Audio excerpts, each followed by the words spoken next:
jardin, c'est un métier des rois depuis l'Antiquité. C'est le métier de celui qui fait produire la terre, hein, donc celui qui crée. C'est un métier divin.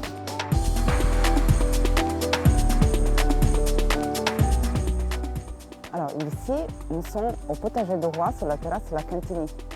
C'est l'un des 4 terrasses du potager et c'est peut-être la plus importante parce que c'est d'ici qu'on peut apprécier ce spectacle que vous voyez derrière moi et qui est la grande scène du potager. Donc c'était autour de ces grands carrés qui se promenaient la cour sur les terrasses donc, pour admirer ce spectacle de la nature.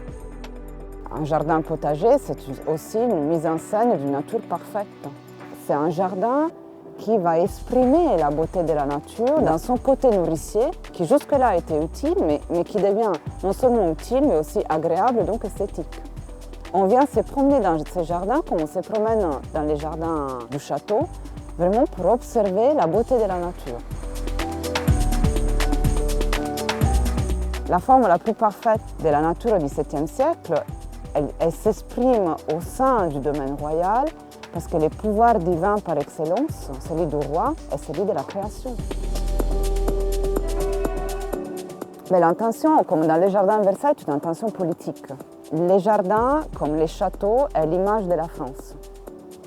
À Versailles, tout est mis en scène. Est mis en scène non seulement de la grandeur du roi, mais à travers la grandeur du roi, la grandeur en quelque sorte de son royaume. Ces jardins potagers, comme les châteaux, comme le reste du domaine, étaient à la pointe de la modernité. Donc on fait le tour de la France, des savoirs de la France, à travers le tour de son domaine et ses jardins. Alors ici, qu'est-ce qu'on vient admirer? On vient admirer un royaume productif, une nature extraordinaire. C'est en même temps du plaisir, mais c'est un message politique très clair.